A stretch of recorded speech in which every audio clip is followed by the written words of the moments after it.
Hello. In this video, we're going to learn about energy. Specifically, we're going to describe the relationship between energy and its different forms, including internal energy, kinetic, and potential energy. We will learn to differentiate between a system and the surroundings for a chemical process. And then we'll use Coulomb's law to rank electrostatic potential energy of different interacting charges based upon the charge magnitudes and the distance between the charges. Let's begin. Energy is conserved when we perform chemical reactions or physical processes. However, it can be changed between different forms. Let's take, for example, a ball. If you are rolling a ball across a flat surface, you have given that ball kinetic energy. We also have, the ball has potential energy relative to the surface that it's on. And so in this case, we have high kinetic energy and low potential energy because the ball is at the surface of the earth, but it's moving at a high speed. Let's say that that ball goes up a hill. As it goes up that hill, it will slow down. And so the energy that was in the form of kinetic energy is now being converted into potential energy because the ball is going up above the surface of the earth. Once it reaches the peak of the hill, it's now at its maximum potential energy and minimum kinetic energy. As it then goes back down, then the potential energy gets converted back into kinetic energy and eventually will slow down. So this brings us to what we call the first law of thermodynamics.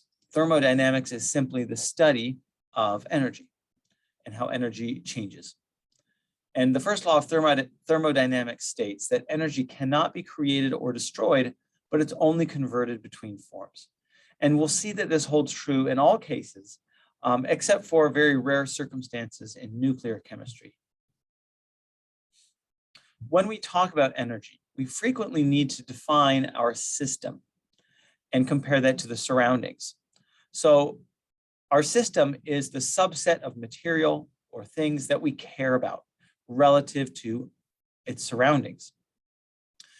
So for example, let's say that you, if we look back at that previous example of the ball rolling, the ball would be our system, and then the hill, the air around it, the sky, you, me, etc., would be the surroundings. And a system has an amount of internal energy, a total amount of energy that's contained within that system. And it can be in a variety of different forms. It could be in the form of kinetic energy, potential energy, heat, chemical energy, light, electricity, etc. And that energy can change forms and be transferred within the system, or it can be transferred out from the system into the surroundings, or from the surroundings into the system. The change in internal energy is defined as the final energy minus the initial energy. And if we have a scenario where the initial state starts out at higher energy and it goes to a lower final energy state, then we would say that the energy is lost to the surroundings. However, if energy is gained from the surroundings, then we end up at a higher final state than we started out at. Now, Coulomb's law is one way to describe the potential energy of a system when we're talking about charged species. So we refer to that as electrostatic potential energy. Electro dealing with electricity and electrons and charges, and static because we're talking about these charged particles at a given point, that they're not moving at any given point. And so we can relate the energy between those objects using Coulomb's law. So we have here on the left the electrostatic potential energy. K is a proportionality constant, which you don't need to know. Q is the charge on each species, and then R is the distance between those charges. So we can graph the electrostatic potential energy of different charged species. And we define an attractive interaction as being one that is or has a negative electrostatic potential energy. You might have heard the idea that opposites attract, and this is true when it comes to charged particles. If you have a positively charged particle and a negatively charged particle, we define them as attracting each other, and therefore they have a negative potential energy. However, if you have particles that are of the same charge, either two positive or two negative charges, then they will repel each other and they will tend to fly away from each other.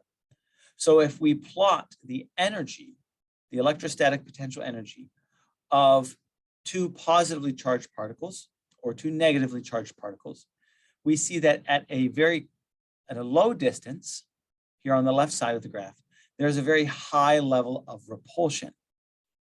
Whereas the farther away they get from each other, the less that they repel, but it still is a repulsive interaction, no matter what distance exists between them. We can see that it kind of tails off at the end, approaching zero, but never quite reaching there. Attractive interactions, on the other hand, exist between oppositely charged particles, and we can see that when they are close together, that they have a very low electrostatic potential energy, and when they are farther apart, the electrostatic potential energy increases. All right, let's take a look at this in the context of a problem. Shown below are three pairs of charged species, labeled 1, 2, and 3. Each pair of species is separated by the same distance d, and the sign and magnitude of the charge in each species is indicated. We can see here we have negatively charged species indicated by the green, positively charged species indicated by the more purple color, and they're all separated by the same distance d.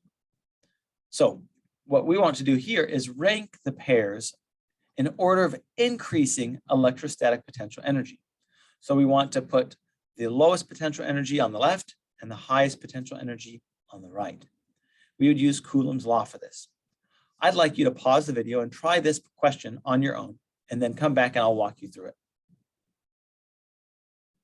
Welcome back. So if we use Coulomb's law here, what we can do is we can solve for the relative electrostatic potential energies.